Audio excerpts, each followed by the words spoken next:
Alright, what is up, everybody? Did not mean to do that. Alright, we're back. This is the first slate of the season. The Daytona Duels. It's a light slate. I mean, we know what we're doing here. It's not like all the other normal plate races where you need to just stack to back and play all the guys that start really far back, because there's probably not going to be as many wrecks, if any, especially this year, because these guys have new cars. There's not a ton of parts. There's like a parts and car shortages. Some of these teams don't even have a backup at the track right now. So if they wreck their car, it's going to be a whole process getting one down there. So I don't think these guys really want to tear up their cars. So I don't really expect there to be a lot of wrecks or really a ton of action, in all honesty, in either race. That's just how I see it. It could be completely wrong, and it could be a disaster and 5 cars finish. And then, it's just what happens. But usually in past duels on DraftKings, there's not really an emphasis on stacking it back. It's more on finishing position and some lap sled and fast laps, not like a other plate race. So I'm going to try to go with guys that I know are going to finish up high. But before I do go through all the drivers, there are 2 drivers in each race that you should not play at all. Kyle Larson is on the pole tomorrow, so if you're unaware, the qualifying for the Daytona Duels or for the Daytona 500 was last night. The top 2 finishers in qualifying last night are on the front row, so they're not really racing or anything. So I expect them to just drop to the back, especially with the whole car shortage thing, that they're just not gonna race as hard. They're just gonna drop to the back and run around. So in race 1, that's Kyle Larson. Race 2, that's Alex Bowman. And then the open cars, this Daytona Duels, there are going to be 4 open cars that are in the field that are not chartered, that are not already locked in, but 2 of them qualified in.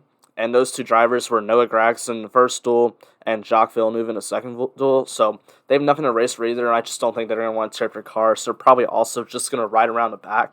So no reason to play those guys at all today.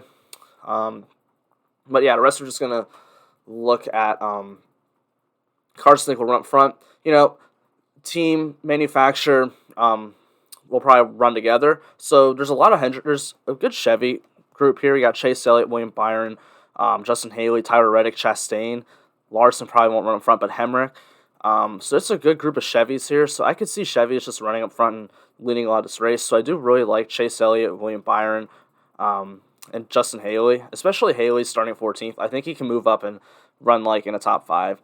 So we'll see how that works out. But I do like those guys. I think Byron or Elliott probably leads the most laps in their race. I would bet on one of those 2 winning. So yeah, Kurt Busch, probably not going to be too interested in him. He's the only Toyota in this race. So I have a hard time seeing him really getting to run up front for the most part. So we'll just keep going down to Chevys. Justin Haley, already talked about him. Reddick, I think, can run really well. Reddick, the last year, has really shown that he's a good plate racer. So I could see him running up towards the front, maybe competing to win this duel. So I do like Tyler Reddick a good bit. Chastain's fine. A little bit more risky, I feel like. I don't feel like he's as good as some of these other guys, and he has less positions to go up. But if you want to play Chastain, I'm sure he'll be really low owned, so I don't hate that. Daniel Hamrick in racing for Colleague this year in a 16 car. I don't hate that. I think he could run up towards the front, honestly. He's shown to be a good plate racer in his Xfinity Series, so hasn't won a race there yet, but he's run very well. I think he almost won Daytona, the second Daytona race last year, so I could see him running up towards the front of most of the Chevys. Suarez, another Chevy I didn't mention. He's a little more risky because he'll start 5th, but I don't hate it. Eric Jones, I don't mind. Look, Eric Jones, he's actually a really good plate racer. We've seen him win at Daytona before. We've seen him come very close to winning a few other times in plate races. Like, what was it? Last year at Talladega, he had a big run on the last lap, and I think he got wrecked. There was one time he got door slammed into the wall in the last second of the race. So Eric Jones is a good plate racer. I could see him running up towards the front. No reason that he might not be. So I don't mind Eric Jones. He's honestly probably my favorite cheaper guy here. Kaz Grala is trying to race his way in. But I just, it's so hard for a car of that caliber to just run up towards the front. So I don't really think he's going to move up that much, and he just has to beat out J.J. Yeley. So I don't really like any of these guys, Landon Castle either. I don't see him running up towards the front of the Spire car or Todd Gilliland. So going through the rest of them, though, Ryan Blaney, I mean, I love playing Ryan Blaney just because he's, one of, if not the best. No, he's not the best, but he's one of the best plate racers in NASCAR right now. I mean, he's definitely in the top 3 or 4. Um, wouldn't be surprised if he won this race at all. He's a really good plate racer, and he could be working together with his old teammate Keselowski. So I like that. You want to put those two together, I think that works. I'm not usually about like stacking, but I don't mind it for the duels because teams are gonna work together to run up front. So I would like try to make lineups work together. Like, if you're I would run Elliott and Byron together. Maybe throw in like a Daniel Hamrick or a Reddick in that lineup, or a Chastain. There's just some Chevys that are gonna run up front together. Same thing with the Fords. You want to match up Blaney, Keselowski, Cindric, Custer, Briscoe. Those are your Fords. Make your lineup make sense. Be a little bit different. I don't think everyone's going to be just making lineups based on manufacturers. So I don't usually play a ton of money on the duels or put too much emphasis on it. So I don't really have a great feel on how exactly ownership's going to pan out, but we'll see. But I do like kind of stacking manufacturers together. So that's why I have a hard time playing Kurt. But if you're going to do stack manufacturers, I'll just go through them. Chase is a Chevy, Byron's a Chevy, Justin Haley's a Chevy, Chastain's a Chevy, Larson's a Chevy, Hamrick's a Chevy, Suarez, Eric Jones. Those are I still want to play these guys regardless. And then if you want to go on the Ford side, it's going to be Blaney, Keselowski, Cindric, Custer, Briscoe. Now, I'm not saying just make a lineup of all Chevys or make a lineup of all Fords, but, work 3 or 4 of them together and then fill out the rest of your lineup. Because I think that's definitely a way that could be really viable on this race, or on these races. Let's go to Duel 2 now. I didn't zoom in. Oops. I zoomed in way too much. Whatever. Zoom out a little bit. Alright, perfect. So we got Denny Hamlin. We know what Denny Hamlin is. Probably best plate racer currently. He didn't win one last year, but, we know the success he has at plate races is just ridiculous. So, don't mind going him. Let's just talk about the alliances again here. Toyota is stacked in this race. You got Hamlin, Kyle Busch, Truex, Bubba, and Christopher Bell are all Toyotas. And, Toyotas, especially, Toyota's really only 2 teams, JGR and 2311. They seem to really focus on working together in these races. They were practicing together, so drafting together. I really don't mind going to a stack of, I probably want to go all 5 of them, but like 3 or 4 of them together in a lineup. I think that looks really good. Looking at the Ford side of this, we got Harvick, Logano, Almirola, Chris Buescher, Michael McDowell, Harrison Burton. Yeah, that's it. So those Fords, again, I think they could work together well. I know Logano does have a Penske teammate, but the Fords team to not really matter. They like to work together.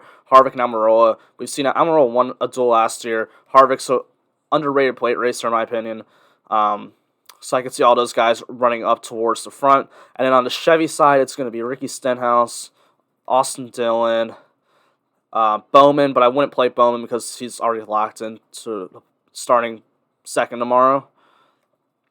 Ty Dillon, Corey LaJoie. So there's really not a ton of Chevys to go to.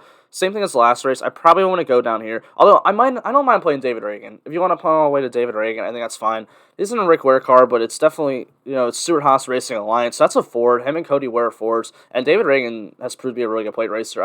He might get some ownership tonight, but I don't mind him because I feel like he could run up inside the top 10. And that's going to be really good for that price. So starting 28th, I think that's a good place differential guy. Where some of these other guys, I don't really see Biffle running up towards the front. I know Cody Ware's in basically the same car as David Reagan, but I don't trust him as much. Villeneuve's going to drop back. I don't see Timmy Hill running up towards the front either. So that's kind of how I'm looking at that. But otherwise, guys who I think should run towards the front, I think Hamlin, Harvick, Logano, Kyle Busch, Will. Stenhouse is a wild card, but I don't hate it. I think Truex should run towards the front. Toyota's having a good day. Almirola should run towards the front. Austin Dillon, he won a duel last year. A good, really underrated plate racer as well. I think Bubba should be fine. Christopher Bell, never really been known as a plate racer, but, the Toyota Alliance might just dominate this race. I would not be surprised if Toyota is literally 1 through 5. That's definitely far-fetched, but it would not be that surprising to me. Buescher, really, really good plate racer, always finishes up towards the top. Mike McDowell, won Daytona last year. Wouldn't really expect much from Harrison Burton, especially starting 5th. I probably wouldn't play him. Ty Dillon has done very well in Daytona in the Cup Series in the past, so, that's kind of how I'm looking at the duels today. Kind of try to line up manufacturers together, because I don't expect this race to be carnage. I really expect them to just be single file all the time. Maybe 1 or 2 cautions, at most, and I wouldn't expect them to be like massive wrecks. So I would try to pair up those guys together, and I don't feel like we're gonna be seeing like a ton of last lap moves to try to win a race because it's just to qualify. Maybe the guy in second tries to beat the guy in first. That's it. So that's really all I see. That's really my thoughts, and it's a pretty quick video. If you guys haven't known, if I haven't seen my posts on YouTube or on Twitter, follow me on Twitter, by the way. I'll put the link down below, _. I will be doing, after the duels are set, so the qualifying order will be set for Daytona 500. I'll be making a video tomorrow morning about that. However, the Xfinity race and a Truck Series race qualifying is the same day as their races, so I'm just going to do live streams for those. I was originally just going to do a truck live stream at 6:30 tomorrow night, but I do want to see what time qualifying is at exactly, because I might just do it during qualifying, but if it's before 5 o'clock, I'm not going to do it, so I probably won't be doing it during qualifying. So, but yeah, 6:30 p.m. tomorrow, I'll be doing a live stream for Truck Series, and Saturday, I think at 1:30 for Xfinity Series. Cup video will be out tomorrow morning, and then Cup live stream will be Sunday at 1:30 probably. 1, around there. That's really all I got. Thanks for checking out. Make sure to hit that like and subscribe, and good luck tonight. Oops. Stop.